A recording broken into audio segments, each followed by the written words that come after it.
Welcome back to Welsh Miniature Ball Gamer, and today I'm going to kit bash the Stargrave Automatons kit. So with this guy I've used the Stargrave soldiers or mercenaries, I can never quite remember which pack this body belongs to, and head etc, and just chucked on one of the automatons arms, so he's got this like weapon built into his arm.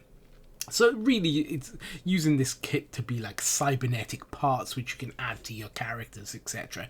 And I think the kit works really well in that respect. You know, you could have some really cool looking miniatures made just by changing, like giving them a robotic arm, etc. It would be quite good if somehow you could have done it with the legs, but obviously the Stargrave miniatures generally are body and legs stuck together, so you can't customize the legs, which, you know, it would have been good if we could have, but, you know, I can understand why we can't.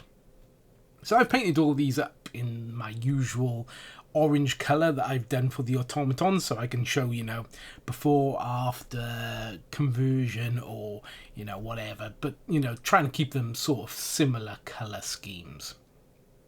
So this alien, so the head is from one of the crew members, I think, Stargrave crew members pack.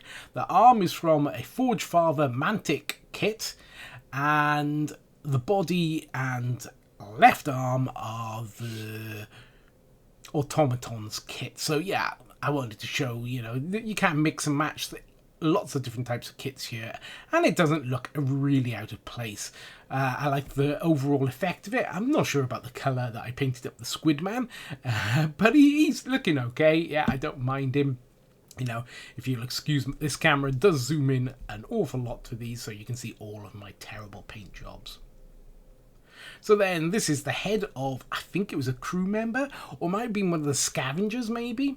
The arm is of a Stargrave crew member, and then he's got the robotic arm of the automaton and the body of the automaton. But yeah, as you can see, they fit together really well, and I think it looks pretty good. Again, the paint job's so-so, but the actual kit parts go together nice, and I quite like this figure. I think he looks pretty cool in person. He, you know, doesn't look quite as rough as he does zoomed in this far. But yeah, I can imagine I'm going to use him in my 5 parsecs from home if I get a new crew member and he can be like an engineer or something. And I think he'll fit in really quite well.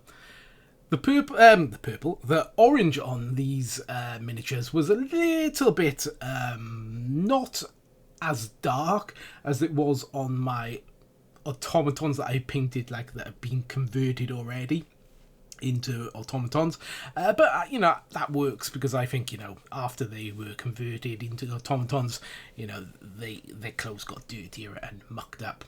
So this is a Stargrave crew member, and all I did here was glue one of the little loose robots that they supply, sort of arachnid looking things, onto the guy's chest, and, you know, I bloodied up his face, you know, made it look like it's gouged out his eyes, etc.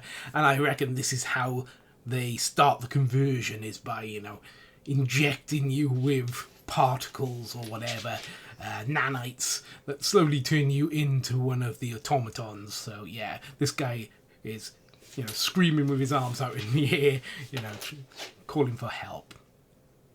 So this guy has got automaton arms, both of them.